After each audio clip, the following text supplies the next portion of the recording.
নীতিৰ বিৰুদ্ধে প্ৰতিবাদ কৰিব লাগে বিজেপিয়ে যেনেকৈ ক্ষমতা ল'ব বিচাৰিছে মহোদয় এনেকৈ ভুটচু কৰিবলৈ এইবিলাক বুদ্ধি কৰি আছে তাৰ বিৰুদ্ধে মই অসমৰ জনগণক আহ্বান জনাম যে অসম চুক্তি যিটো হৈছিলে তাতে অসমীয়াৰ কাৰণে ৰাজনৈতিক সামাজিক অৰ্থনৈতিক সুৰক্ষাৰ কথা আছিলে সেইখিনি কথা চাই পেলাই আৰু অসম আন্দোলনটো প্ৰথম বহিৰাগতৰ বিৰুদ্ধে কৰিছিলে সেই কথাটো মই সদৌ অসম ছাত্ৰ সন্থাকো মনত পেলাব বিচাৰোঁ ময়ো আন্দোলনৰ সময়ত 9-10ত আছিলোঁ প্ৰথম অৱস্থাত ময়ো গৈছিলোঁ যেতিয়া অসম জাতীয়তাবাদী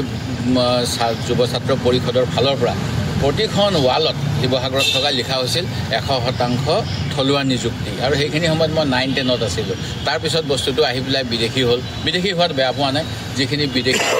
খেদাব লাগে কিন্তু সদায় বিদেশী নামত কাৰোবাক হাৰাশাস্তি কৰাটো মই বেয়া পাওঁ আৰু সেই গতিকে মই ভাবোঁ যে এইবাৰ অসমীয়া মানে মইতো এখন চিঠিও লিখিলোঁ মোক কোনো জবাবেই দিয়া নাই মই ছাত্ৰ সন্থা আৰু যিমান জাতীয় সংগঠন সকলোকে কৈছিলোঁ যে এই যে বিজেপিয়ে 14 চন 24 চনলৈকে বিদেশী অনাৰ ছিষ্টেম কৰিছে ইয়াৰ প্ৰতিবাদ কৰক কিন্তু আৰু মাজে মাজে ক'ৰবাত চিঞৰি থাকে একোৱে নাই কৰা দুখ লাগিছে বিহাৰৰ পৰা নাম কাটি পেলাই ইয়ালৈ গুচি আহিব ইউ পি